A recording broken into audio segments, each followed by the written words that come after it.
ಆತ್ಮೀಯ H 16 news ಅರ್ಥಾತ್ ಹೇ ಸಿದ್ದರಾಮಗೆ ಸ್ವಾಗತ. ನಾನು ನಿಮ್ಮವ MI ಅಥವಾ ಮಲ್ಲಪ್ಪ ಜೋತಾವರ. ಆದಮೇಲೆ ಬೆಳಗಾವಿ ಜಿಲ್ಲೆಯಲ್ಲಿ ಕಾಂಗ್ರೆಸ್ ವೀಕ್ ಆಗ್ತಾ ಇದೆಯಾ, ಕಾಂಗ್ರೆಸ್ ಒಂದೇ ಮನೆಯ ಸೊತ್ತಾಗ್ತಾ ಇದೆಯಾ ಅನ್ನೋದು ಪ್ರಶ್ನೆಗಳು ರಮೇಶ್ ಕುರ್ಚಿ ಅವರು ಇತ್ತೀಚೆಗೆ ಕೊಟ್ಟಂಥ ಒಂದು ಸಂದರ್ಶನದಿಂದಾಗಿ ವ್ಯಕ್ತ ಆಗ್ತಾ ಇದೆ. ರಮೇಶ್ ಕುರ್ಚಿ ಅವರು ಯಾಕೆ ಜಾರಕಿಹೊಳಿ ಅವ್ರ ವಿರೋಧವಾಗಿ, ಅದರಲ್ಲೂ ಸತೀಶ್ ಅವ್ರ ವಿರೋಧವಾಗಿ ಮಾತಾಡ್ತಾ ಇದ್ದಾರೆ? ಕೇವಲ ದುಡ್ಡಿದ್ದವ್ರು ಮಾತ್ರ ರಾಜಕೀಯ ಮಾಡೋದಲ್ಲ ಅನ್ನೋಂಥ ಪ್ರಶ್ನೆ ಇರ್ತಾ ಇದ್ದಾರೆ. ಅದೇ ಕಾಲಕ್ಕ ಇಲ್ಲಿ ಕಾರ್ಯಕರ್ತರಿಗೆ ಬೆಲೆ ಇಲ್ಲ ಕಾಂಗ್ರೆಸ್ನಲ್ಲಿ ಅಂತ ಹೇಳ್ತಾ ಇದ್ದಾರೆ. ಅವರೆಲ್ಲ ಮಾತುಗಳನ್ನು ಕೇಳಿದಾಗ ಸಹಜವಾಗಿ ಅನ್ನಿಸ್ತಾ ಇದೆ, ಹೌದು ಕಾಂಗ್ರೆಸ್ ಒಂದೇ ಕುಟುಂಬದ ಕಪಿಮುಷ್ಟಿಯಲ್ಲಿ ಬರ್ತಾ ಇದೆಯಾ ಅನ್ನುವಂಥ ಮಾತನ್ನು.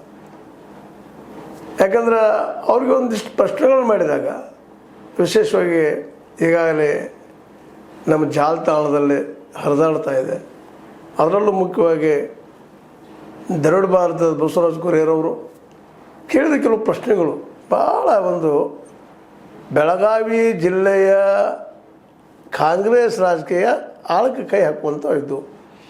ಅವ್ರಿಗೆ ಸಹಜ ಕೇಳಿದರು, ಅವರು ಸಹಜವಾಗಿ ಉತ್ತರ ಕೊಟ್ಟರು.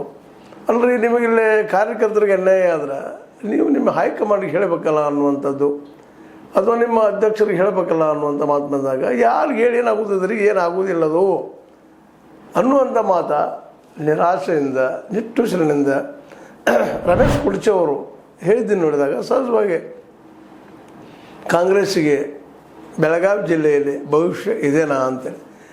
ಯಾಕಂದರೆ ಈಗಾಗಲೇ ಲಕ್ಷ್ಮಣ ಸವದಿಯವ್ರ ಬಗ್ಗೆಯೂ ಇಂಥ ಮಾತುಗಳು ಬರ್ತಾ ಇದ್ದಾವೆ. ಅವರನ್ನು CM ಮಾಡುವಲ್ಲೇ, CM ಅಲ್ಲ CM ಅವರು ಮಂತ್ರಿ ಮಾಡುವಲ್ಲೇ ಮುಂದೂಡ್ದು ಅವ್ರು ಹೇಳಿದ್ದನ್ನು ನೋಡಿದರೆ, ಅಥವಾ ಹೈಕಮಾಂಡ್ ಅದನ್ನು ಕೊಡದೆ ಹೋಗಿದ್ದನ್ನು ನೋಡಿದರೆ, ಅದರಲ್ಲೂ ಶತಾಯಗತಾಯ ಇವರಿಗೆ ಮಂತ್ರಿಗಿರಿ ಕೊಡೋದು ಅನ್ನೋಂಗೆ ಈ ನಮ್ಮ ಶಾಸಕರು, ಅದರಲ್ಲೂ ಮುಖ್ಯವಾಗಿ ನಮ್ಮ ಉಸ್ತುವಾರಿಗಳು ವ್ಯವಹರಿಸುವುದನ್ನು ನೋಡಿದಾಗ ಸಹಜವಾಗಿ ಕಾರ್ಯಕರ್ತರಿಗೆ ಇಲ್ಲಿ ಬೆಲೆ ಇಲ್ಲೇನು, ಕಾಂಗ್ರೆಸ್ ವೀಕ್ ಆಗ್ತಾ ಇದೆಯಾ, ಅದು ಒಂದು ಕುಟುಂಬದ ಕಪಿಮುಷ್ಟಿಯಲ್ಲಿ ಸಿಗ್ತಾ ಇದೆಯಾ ಅನ್ನುವಂಥ ಮಾತನ್ನು ಇಲ್ಲೇ ಜಿಲ್ಲೆ ತುಂಬ ಮಾತಾಡ್ತಾ ಇದ್ದಾರೆ ಜನ. ಹೀಗಾಗಿ ಈ ಜನಕ್ಕೆ ಉತ್ತರ ಕೊಡುವಂಗೆ ಇವತ್ತು ಬಂದಂಥ ಇಂಟರ್ವ್ಯೂದಲ್ಲೇ ರಮೇಶ್ ಕುರ್ಚಿ ಅವರು, ಹೌದು ಇಲ್ಲಿ ಕಾರ್ಯಕರ್ತರಿಗೆ ಬೆಲೆ ಇಲ್ಲ, ಹಣ ಇಲ್ಲ, ನಮ್ಮಲ್ಲೇ ಹಣ ಇಲ್ಲ ಅಂದಾಗ ನಮ್ಮನ್ನು ಯಾರೂ ಕೇಳುವುದಿಲ್ಲ, ನಮಗೆ ಬೆಲೆನೂ ಇಲ್ಲ ಅನ್ನುವಂಥ ಮಾತು. ಅಂದ್ರೆ ಹಣ ಇದ್ದರೆ ಮಾತ್ರ ಕಾಂಗ್ರೆಸ್ನಲ್ಲಿ ಮಾರ್ಕೆಟ್ ಅದಪ್ಪ, ಇಲ್ಲಾಂದ್ರೆ ಇಲ್ಲ ಅನ್ನುವಂಥ ಮೆಸೇಜ್ ಕೊಡೋದ್ರಿಂದಾಗೆ ಸಹಜವಾಗಿ ಇದು BJPಗೆ ಬೆನಿಫಿಟ್ ಆಗೋದ್ರಲ್ಲಿ ಎರಡು ಮಾತಿಲ್ಲ.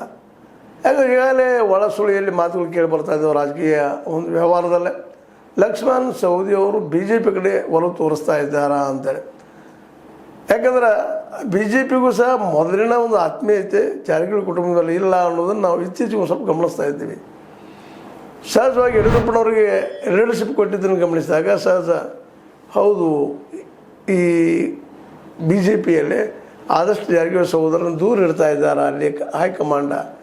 ಅಂದ್ರೆ ಇದರಿಂದಾಗಿ ಏನಾಗಿಬಿಟ್ಟಿದಪ್ಪ ಅಂತಂದ್ರೆ ಸಹಜವಾಗಿ ಲಕ್ಷ್ಮಣ್ ಅವ್ರಿಗೆ BJP ಹೋಗುವಂಥ ಅವಕಾಶಗಳು ಹೆಚ್ಚಾಗ್ತಾ ಇದ್ದಾವೆ ಅಂತ ಅನಿಸ್ಲಿಕ್ಕತ್ತದ.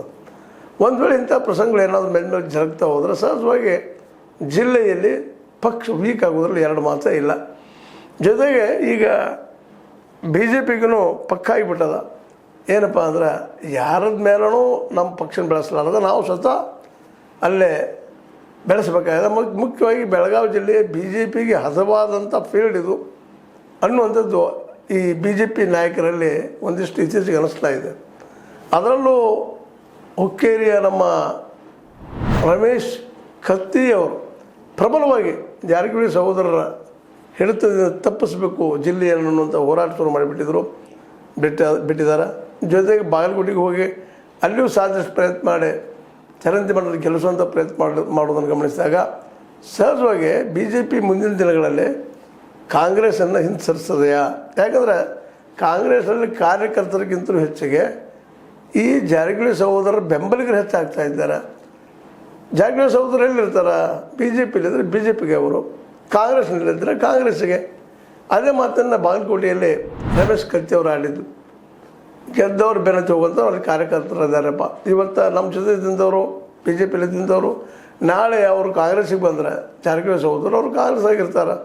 ಅಂದ್ರೆ ಇಲ್ಲಿ ಗೋಕಾಕ್ ತಾಲೂಕಿನಲ್ಲೇ ವಿಶೇಷ ಆಗಿರ್ಬೋದು, ಬೆಳಗಾವಿ ಜಿಲ್ಲೆಯಲ್ಲಿ ವಿಶೇಷ ಆಗಿರ್ಬೋದು, ಈ ನಮ್ಮ ಕಾಂಗ್ರೆಸ್ನಲ್ಲಿರುತ್ತಿರುವಂಥ ಇವತ್ತಿನ ಕಾರ್ಯಕರ್ತರು ಕೇವಲ ನಮ್ಮ ಜಾರಕಿಹೊಳಿ ಸಹೋದರ ಬೆಂಬಲಿಗರು ಅನ್ನುವಂಥ ಮಾತನ್ನು ಅವ್ರು ಮಾತಾಡ್ತಾ ಇದ್ದಾರೆ. ಈಗ ನೋಡ್ರಿ ಕುರ್ಚಿ ಅವರು ಈ ರೀತಿ ಮಾತಾಡ್ತಾರೆ. ಚೆಂಗಳೆ ಅವರು ರೆಫರ್ ಮಾಡ್ತಾರೆ. ಚೆಂಗಳೆ ಅವರು ಹೌದು ಅವ್ರು ಕುರುಬರಿಗೆ ಏನೋ ಕೊಡ್ತಾರೆ ಅಂತ ಹೇಳಿದ್ರು, ಕೊಟ್ಟಿಲ್ಲ. ಅವರು ಕುರುಬರಿಗೆ ಕೊಡೋ ವಿಷಯ ಇಲ್ಲ ಅವ್ರದ್ದು. ಅವ್ರ ವಿಷಯ ಏನಪ್ಪ ಅಂದ್ರೆ ಅವರಿಗೆ ಗುಲಾಮರಾಗಿರುವಂಥ ಅವ್ರ ಮಾತನ್ನು ಕೇಳುವಂಥ ಕುರುಬರಿಗೆ ಕೊಡ್ಬೋದು, ಯಾರಿಗೂ ಕೊಡ್ಬೋದು, ಅವ್ರು ಉಳಿದವ್ರಿಗೆ ಕೊಡೋದಿಲ್ಲ ಅವಕಾಶ ಅನ್ನೋ ಮಾತನ್ನು. ಯಾಕಂದರೆ ಒಬ್ಬ ಕುರುಬ ಸಮುದಾಯದಿಂದ ಬಂದಂಥವ್ರು ಮಾತಾಡೋದು ನೋಡಿದಾಗ ಸಹಜವಾಗಿ ಹೌದಲ್ಲ ಇದೇನೋ ಯಾಕೆ ಸಿಗಲಿಲ್ಲ ಇವರಿಗೆ ಅನ್ನೋಂಥ ಮಾತು ಕೇಳಿ ಬರ್ತದೆ. ಹೀಗಾಗಿ ಸಮುದಾಯದಲ್ಲಿಯ ಸಮಾಜದಲ್ಲಿಯ ಜನರ ವಿಶ್ವಾಸವನ್ನು ಕಾಂಗ್ರೆಸ್ ಜನದಿಂದ ಕಳ್ಕೊಳ್ಳಿಕ್ಕತ್ತದ. ಮೊದಲಿನ ಪವರ್ನೆಸ್ ಉಳಿದಿಲ್ಲ ಅದರಲ್ಲಿ ಅನ್ನುವಂಥ ಮಾತುಗಳು. ಜೊತೆಗೆ ಬಿ ಜೆ ಪಿ ಇತ್ತೀಚೆಗೆ ಅಲ್ಲಿ ಬೆಳಗಾವಿ ಜಿಲ್ಲೆ ತುಂಬ ಇವತ್ತು ತನ್ನ ಶಕ್ತಿ ಹೆಚ್ಚು ಮಾಡ್ಕೊಳ್ಳೋದನ್ನು ಗಮನಿಸಿದಾಗ ಆ ದಿಶೆಯಲ್ಲಿ ಕಾಂಗ್ರೆಸ್ಸದ ಪ್ರಯತ್ನ ಕಡಿಮೆ ಅಂತೇಳಿ ಭಾಳ ಜನ ಪತ್ರಕರ್ತರಾಗಿರ್ಬೋದು, ವಿದ್ವಾಂಸರಾಗಿರ್ಬೋದು ಮಾತಾಡ್ತಾ ಇದ್ದಾರೆ. ಇಲ್ಲ ಕಾಂಗ್ರೆಸ್ನಲ್ಲೇ ಅವಕಾಶಗಳು ಹೆಚ್ಚಿಲ್ಲ, ಅವ್ರ ಕುಟುಂಬಕ್ಕೆ ಬದ್ದಿದ್ದವ್ರು ಮಾತ್ರ ಅಲ್ಲಿ ಅವಕಾಶ ಪಡ್ಕೊಳ್ತಾರೆ ಅನ್ನೋಂಥ ಮಾತಾಡೋದನ್ನು ಗಮನಿಸಿದಾಗ ಇಲ್ಲೇ ಕುರ್ಚಿ ಅವರ ಈ ಕಾರ್ಯಕರ್ತರ ಪರವಾಗಿ ಮಾತಾಡಿದ್ದು ಮತ್ತು ಹಣದ ಬಗ್ಗೆ ಮಾತಾಡಿದ್ದು ಈ ಜಿಲ್ಲೆ ತುಂಬ ಈಗ ಮತ್ತೆ ಚರ್ಚೆ ಜೋರು ಹಿಡಿದದ. ಅಂದ್ರೆ ರಮೇಶ್ ಕುರ್ಚಿ ಅಂತ ಕಾಂಗ್ರೆಸ್ ವಿಶ್ವಾಸಿಕರು ಕಾಂಗ್ರೆಸ್ನಿಂದ ದೂರ ಸರದ ಬಿ ಜೆ ಪಿಗೆ ಸೇರಿದ್ರು ಏನು ಆಶ್ಚರ್ಯಪಡಬೇಕಾಗಿಲ್ಲ ಅನ್ನುವಂಥ ಮಾತು. ಎಲ್ಲ ನೆಲೆಗಟ್ಟಿನಲ್ಲೇ ಬೆಳಗಾವಿ ಜಿಲ್ಲೆಯಲ್ಲಿ ಇವೆಲ್ಲ ಡೆವಲಪ್ ಆಗೋದು ನೋಡಿದಾಗ, ಅದರಲ್ಲೂ ನಮ್ಮ ಸೌದಿ ಅವರನ್ನು ಮಂತ್ರಿ ಮಾಡುವಲ್ಲೇ ಅಡ್ಡಗಾಲನ್ನು ಹಾಕೋದನ್ನು ನೋಡಿದಾಗ ಭಾಳಷ್ಟು ಜನ ಈ ಕಾಂಗ್ರೆಸ್ನಲ್ಲಿ ಉಳಿಬೇಕಾ, ಈ ಲಕ್ಷ್ಮಣ ಸವದಿ ಅವರು ಬಿ ಜೆ ಪಿಗೆ ಏಕೆ ಹೋಗಬಾರ್ದು ಅದರ ದೃಷ್ಟಿ ಇಟ್ಕೊಂಡು ಈಗಾಗಲೇ ಒಂದಿಷ್ಟು ಕೆಲವು ದಿನಗಳ ಹಿಂದೆ ನಮ್ಮ ರಮೇಶ್ ಜಾರಕಿಹೊಳಿ ಅವರು ಮಾತಾಡಿದರು. ಅವ್ರು ಬಂದರೆ ಕರ್ಕೊಳ್ಳೋದಿಲ್ಲ ಹಾಗೆ ಹೇಗೆ ಜನ ಹೇಳಿದರು. ಅಂದ್ರೆ ಅವ್ರಿಗೂ ಒಂದಿಷ್ಟು ವಾಸ್ ಬಂದದ. ಹೌದಪ್ಪ ಈ ಮನುಷ್ಯ ಬರ್ತಾರೆ ಭಾಜಪಕ್ಕೆ, ಆದರೆ ಅವಕಾಶ ಕೊಡೋ ಹಾಗಿಲ್ಲ ಅನ್ನೋ ಅವರು ಪ್ರಯತ್ನ ಮಾಡಿದ್ದಾರೆ, ಮಾತಾಡಿದ್ದಾರೆ. ಅದು ಎಷ್ಟು ಮಟ್ಟಿಗೆ ಅದು ಯಶಸ್ವಿ ಆಗ್ತೈತೆ ಆಮೇಲೆ ಬೇರೆ. ಮುಖ್ಯವಾಗಿ ಯಾವುದೇ ಪಾರ್ಟಿ ಆದರೂ ಗೆಲ್ಲೋದು ಮುಖ್ಯ ಆಗ್ತದೆ ಇವ್ರಿಗೆ. ಹೇಳಿದ್ದಿಲ್ಲ ನಿಮಗೆ ಈಗ ಬಂದಾಗ ಸತೀಶ್ ಅವರು ನೇರವಾಗಿ ಹೇಳಿದರು, ದುಡ್ಡು ಬೇಕಾಗ್ತದಪ್ಪ ಇವತ್ತು ರಾಜಕೀಯಕ್ಕೆ ಅಂತೇಳಿ. ಅದು ಸುಳ್ಳೇನಲ್ಲ ಬರ್ತದೆ. ದುಡ್ಡು ಇಲ್ಲದೆ ಇವತ್ತು ರಾಜಕೀಯ ನಡೀತಾ ಇಲ್ಲ ಅನ್ನೋದು ಅಷ್ಟು ಸತ್ಯದ. ಆ ನೆಲೆಯಲ್ಲಿ ಅವ್ರು ಮಾತಾಡಿರ್ಬೋದು, ಆದರೆ ಮಾತಾಡಿದ್ದು ಸರಿ ಅಲ್ಲ ಸಾರ್ವಜನಿಕವಾಗಿ ಅನ್ನುವಂಥ ಮಾತು. ಯಾಕಂದ್ರೆ ಎಲ್ಲ ಪಕ್ಷಗಳ ಮೇಲೆ ಆರೋಪಗಳಿದ್ದಾವೆ ಇವತ್ತು. ಏನಪ್ಪ ಈ ಒಂದು ಚುನಾವಣೆಗಳು ಏನು ಗದ್ದಲ ಮಾಡ್ತಾರೆ, ಯಾವ ರೀತಿ ಆರಿಸಿ ಬರ್ತಾರೆ ಅಂತೇಳಿ. ಅದಕ್ಕೆ ದುಡ್ಡು ಹೊಂದಿದ್ರು ಆರಿಸಿ ಬರ್ತೀವಿ ಅನ್ನೋದು ಎಲ್ಲರ ಶಾಸಕರಲ್ಲೇ ಒಂದು ದಿಮಾಕಿನ ಮಾತಾಗಿದೆ. ಅದಕ್ಕಾಗಿ ಈ ನೆಲೆಗಟ್ಟಿನಾಗ ನಮ್ಮ ಈ ಕುರ್ಚಿ ಅವ್ರು ಮಾತಾಡಿದ್ದು ಇವತ್ತು ಭಾಳ ಮಹತ್ವ ಪೂರ್ಣತೆಯನ್ನು ಪಡಿತಾ ಇದೆ. ಹಾಗಾದ್ರೆ ದುಡ್ಡು ಇಲ್ಲದವ್ರು ಕಾಂಗ್ರೆಸ್ಸಲ್ಲಿ ಇರಬಾರ್ದೇನೋ ಅಂತೇಳಿ ಮುಂದಿನ ದಿನದಲ್ಲಿ ಏನೇನು ಆಗ್ಬೋದಿತ್ತು ಚರ್ಚೆ ಅನ್ನೋದು ಇನ್ನೂ ಈಗಂತೂ ಹೊರಗೆ ಬಂದದ ಮಾತು. ಒಂದು ಕಡೆ ನಮ್ಮ ಕುರ್ಚಿ ಅವರು ತಮ್ಮ ನೋವನ್ನು ಹೇಳ್ಕೊಂಡಿದ್ದಾರೆ.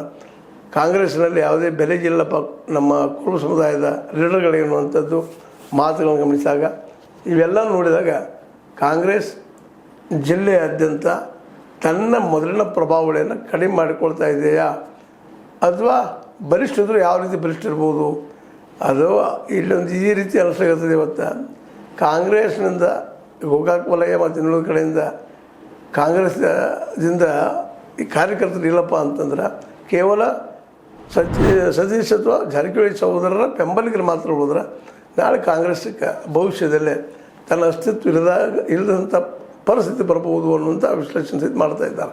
ಏನೋ ಇಲ್ಲಿ ಒಟ್ಟಿನಲ್ಲೇ ರಮೇಶ್ ಕುರ್ಚಿ ಅವರು ತಮ್ಮ ಮನಸ್ಸಿನ ನೋವುಗಳನ್ನು ತಿಳ್ಕೊಂಡಿದ್ದಾರೆ. ಅದರ ಪ್ರಕಾರ ಏನಪ್ಪ ಅಂತಂದ್ರೆ ಈ ನಮ್ಮ ಜಾರಕಿಹೊಳಿ ಕುಟುಂಬದವರು ಎಲ್ಲ ತಮ್ಮ ಸುಪರ್ದಿ ತೆಗೆದುಕೊಳ್ಳೋದ್ರಿಂದಾಗಿ ಉಳಿದವರು ಏನು ಮಾಡಬೇಕು ಇಲ್ಲಿ ಅನ್ನೋಂಥ ಪ್ರಶ್ನೆಯನ್ನು ಅವರೆಲ್ಲ ಮಾಡ್ತಾಯಿದ್ದಾರೆ ಅಂತ ಹೇಳ್ತಾ, ಇದು ನಿಮ್ಮ ಲೈಕ್ ಇರ್ಬೋದು. ಲೈಕ್ ಮಾಡಿ, ಶೇರ್ ಮಾಡಿ, ಕಮೆಂಟ್ ಮಾಡಿ, ಜೊತೆ ಸಬ್ಸ್ಕ್ರೈಬ್ ಮಾಡಿ. 16 ನ್ಯೂಸ್ ಅರ್ಥ ದೇಶದ ಸತ್ಯದ ಕೈಗಾರಿಕೆ ವಂದನೆಗಳು.